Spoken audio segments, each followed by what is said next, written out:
excited. Tomorrow we are celebrating a special day. It should be every day. It should be. But it's, it's International Women's Day with a focus on everyday superheroes. And joining us is the author of a new book, Today's Wonder Woman, Asha Dahya. Thank you so much for being here. We appreciate it. Thank you for having me. Yes. So you kind of are a superwoman. You're just telling us that you have a 2-year-old and a 5-month-old baby. Oh gosh, yeah, I don't consider myself a superwoman at all, but yes, I'm not familiar with sleep right now, so maybe that counts. But you're still going. You're still going, right? Yes, coffee and fumes. I'm here. That's how we work too. So you are the founder of an online platform that led to writing this book. So talk to us about Girl Talk HQ. Yeah, so I started Girl Talk HQ about 6 years ago. I was going through some personal struggles. One of those was a divorce at the age of 29. I really wanted to connect with a lot of women online who had been through similar struggles, and I wanted to use my media background. And for me, it was like sharing our vulnerable stories and our struggles kind of makes the world a little bit less of a lonely place. That's how Girl Talk HQ started, and it's just built from there as a platform to celebrate women and everyday women and all the inspiring things that they're doing. So just to your left right there, we have your book. Yes. Today's Wonder Woman. Yes. Why did you write that? So I wrote this book. It started out as a blog series on Girl Talk HQ, a series of interviews and profiles of women, particularly in their industry or in their area of passion, that are trying to break down barriers and create opportunities for other people in their community.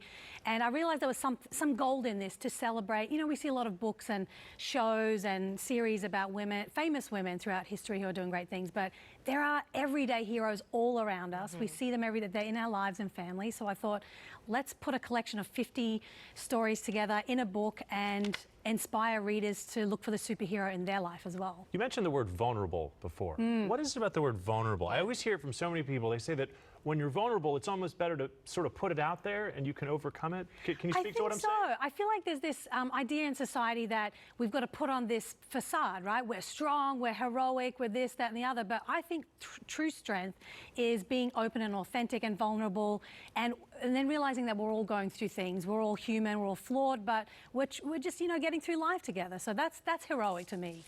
So you did profile 3 women in your book. Can you tell us a little bit about each one of them? Yeah, you know, it's very hard to highlight just a few, but these 3 women stood out to me. Ana Flores, she's the creator of a network called We All Grow Latina. It is the largest group of digital Latina influencers in the United States. Forbes calls it, they started a summit called We All Grow Summit. Forbes calls it one of the best conferences every creative should attend. Catherine Schreiber is a trailblazing Broadway producer. She started her career over at the age of 50 and decided to start getting into producing. She's the only woman to win the Broadway Global Producer of the Year award. She's a 2-time Tony Award winner. And there's Amali de Alwis from the UK. She is a tech pioneer. She's a computer engineer herself. Her organization is called Code First Girls. They are teaching more women and girls to code in the UK than any British university. So she's a trailblazer. I mean, the list just goes on and on, but that's a handful of women who are doing great things. These are all Wonder Women. They're all everyday superheroes changing the world, yes. So what did you learn about what makes a Wonder Woman? Did they all have something in common? There are some common threads. A lot of them are mothers, a lot of them have families, a lot of them found a problem within their lives, within their industry or the community that they wanted to solve. And so for me, I want readers to read these stories, even if it's just one, and just go, you know what, I could probably do something like that. Let me figure out where I'm at in my life, what am I passionate about, what can I use in my life to make a change and help other people. Don't you feel like all of those women that you talk to who you consider a Wonder Woman just think they think they're just normal, average people? Yes, I'm not a hero. I'm nobody special. Right. They just think that this is just the way it should be. Yeah, and so that's why I kind of wanted to use my platform and my voice. I feel like that's my area of strength, like finding these stories and putting the spotlight on them and amplifying their lives. So it's somewhat entrepreneurial, though, wouldn't you say? On my behalf? Or on all of these women, perhaps, behalf. yeah. I guess so, yeah. I'm thinking we have a story earlier about women that we're celebrating. So it was a woman who had 6 children. One of them lives with Down syndrome. Inspiring. And she was able to start a transportation company. Well, there you go. Yeah. She is a Wonder Woman. She's found something. She's using her own struggles, her own life experience, and using that to amplify stories and help other people as well. So, yeah, that's what's inspiring about these women in the book as well.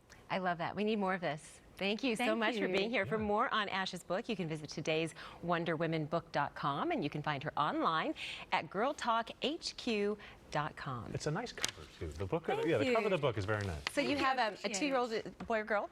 I have a 2.5-year-old boy, his name's Frankie, and a 5-month-old daughter named Zoe. Oh, Zoe. Frankie and Zoe. Frankie and That's Zoe, cute. yes. Well, That's so thanks nice for taking you, some yeah. time away. Thank you for having me.